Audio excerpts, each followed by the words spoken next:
Chairman, I know exactly what you're going to say after sitting next to you for 11 and a half years. That is, you don't want to hear anything you've already heard tonight.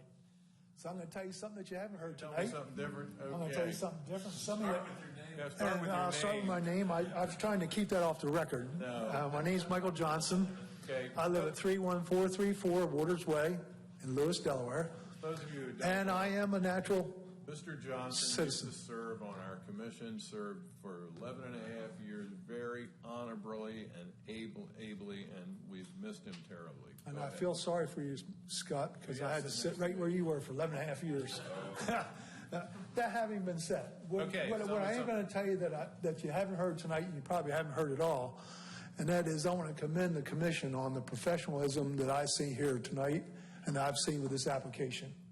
In all the years that I was on the commission, I never had the staff support that I saw here with this program. That's amazing. And that's amazing. I said, when I started on the commission, I think it was 2006, we had a land use planner.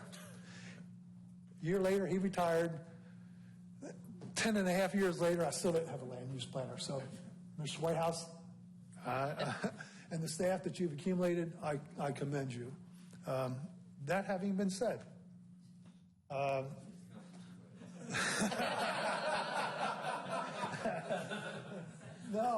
I have concerns about, I have a couple concerns. That's why I'm here. The concern I don't have is about the property being developed as a residential community. I mean, that's to be expected. You know, anywhere you see a pile of dirt that you can build a house on, they're going to try to.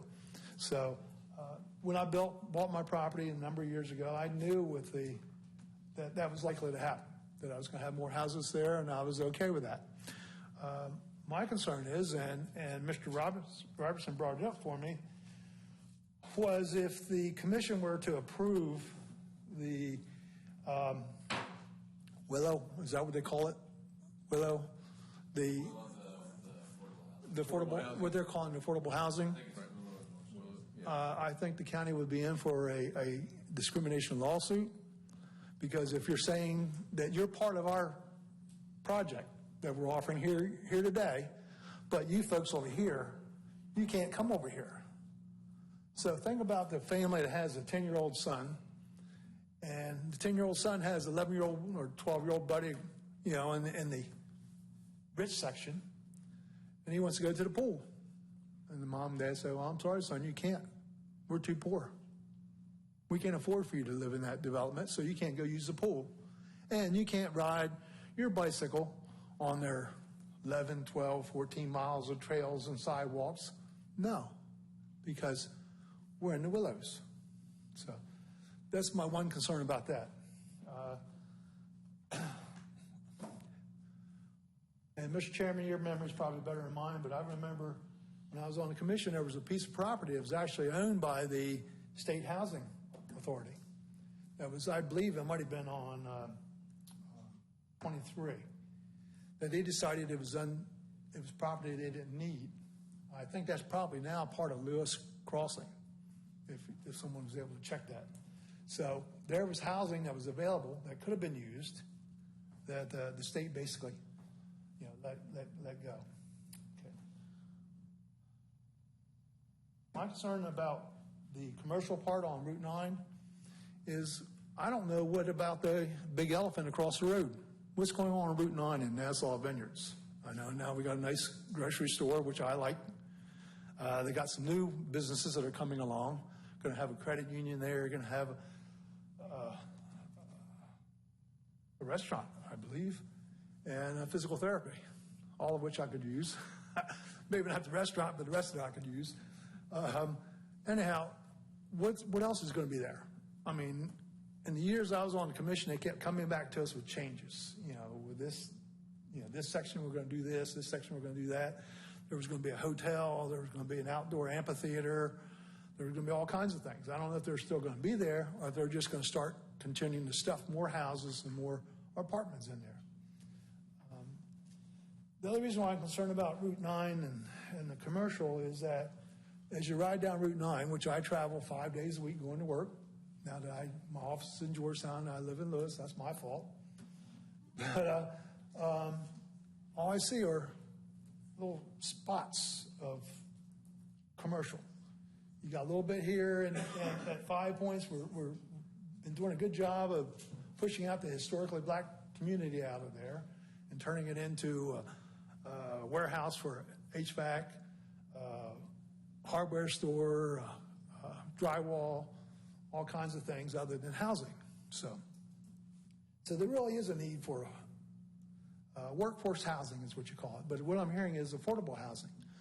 You know, workforce housing, if you have a nurse who's making decent money, they probably wouldn't qualify under their guidelines where they're talking about that $28,000 to $68,000. So maybe we need to rethink what that project really is going to be. But there definitely is a need in this community, and always has been. And it's gotten even worse. So, but as you travel down Route 9, you know, first thing you do is, you come into the cow barn, and, we got the ice cream. That's great. But a little bit further down the road, you got the Habitat for Humanity store. Crossing that, you got another, it's not the Elks, it's one of those clubs. But then you got a contractor, you got real estate, you got a gunsmith.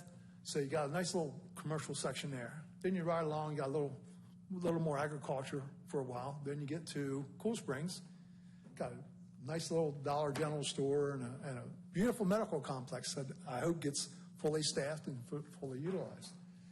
Then you get to Harbison. Harbison's a mess. And the reason why DelDOT's talking about expanding the road to 4 lanes to Harbison is because they don't want to deal with the cemetery. They want to just stop there at Harbison, and all of a sudden the 4 lanes are going to go back to 2, and you're going to have another cluster. I'm concerned that Route 9 is becoming another 24 Route 1. At what point is it going to be stop and go traffic on there? At what point are you going to have people pulling in and out to get in and out of these stores or to get to the stores? And what kind of traffic backup and accidents are that going to cause? So whether we designate all of Route 9 as commercial and just rezone both sides of it, go ahead.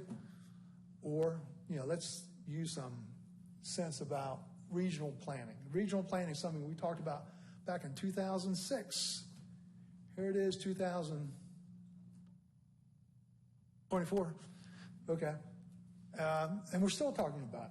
I mean, it's just like the interconnectivity. It used to be DelDOT wanted interconnectivity. Then they didn't. Then they did. Then they didn't. So. And then we did. The neighbors never did. The neighbors never did. It's just, yeah. Yeah. But anyhow, thank you very much. All right, sir. Thank you. It's good seeing you again. Thanks for you stop by.